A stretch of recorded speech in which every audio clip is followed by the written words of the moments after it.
Welcome back. Jim Wiesmeyer, Dan Bossi joining us this weekend to talk policy, to talk markets. What did we learn last year? That's really what we focused on in our first roundtable.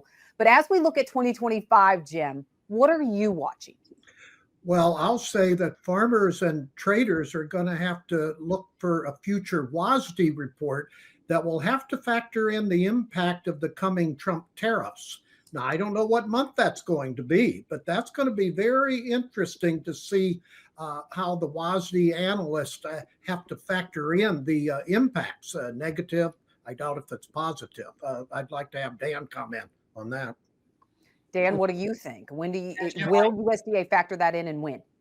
I agree with Jim. I think it is going to be negative. And my idea is it would be somewhere in the March, April timeframe. Those are the two WASDEs we're really targeting for maybe that to be included. But, I think we can plan on it. I think it's going to be adverse to U.S. agriculture. The only good news is maybe Trump bucks come our way and we head to the mailbox more frequently to find out what's in it. But other than that, I do think we need to be looking ahead and thinking about marketing opportunities before we get to the inauguration. Jim, is there anything globally that scares you at this point? What, China? You have to watch because they're flexing their muscles, but they have a relatively weak for them economy. So I think that's part of their problem in their import side. So China, not only from a market aspect, but geopolitical stance and Taiwan and all that. Of course, and you're looking around the world with all the terrorists that. So that's always of concern. But relative to the energy policy will also be very key. When we ever get the more detailed 45Z, Sustainable Aviation Fuel regs, we're going to have to pencil any bottom line impacts on the soybean sector and perhaps the corn sector. Yeah, what is taking so long on that, Jim?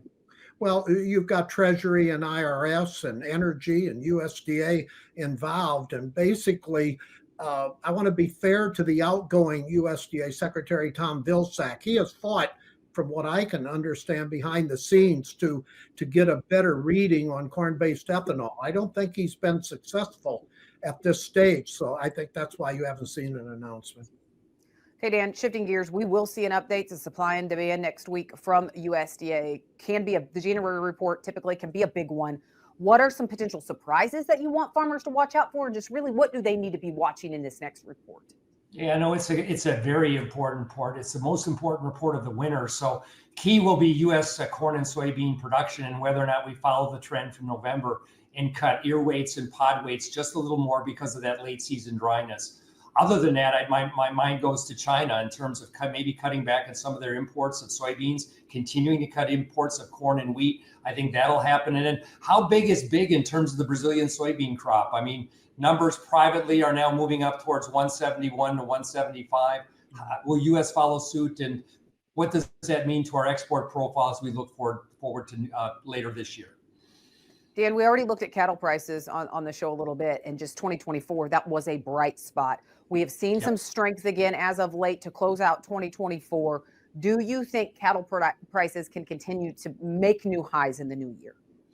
I do. I'm looking for a high. I think we can get about $200 a pound in a live weight. So I just see the market going higher. We're still going to be tight. We get an inventory report coming up, which is going to show us that we didn't expand very quickly. So I think as you step back from the cattle and feeder cattle market, higher prices are ahead. That doesn't mean there's not going to be a lot of volatility. There will be at these high levels, but nonetheless, it is the bullish, bright lights of agriculture today, which is proteins, and the cattle market is kind of highlighting and heading that charge.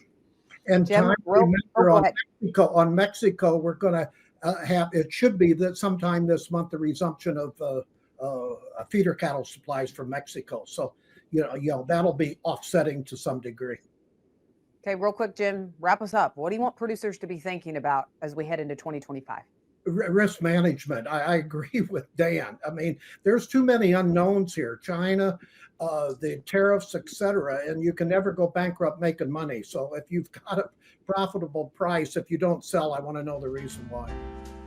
Jim, Dan, I appreciate you guys being on it this weekend.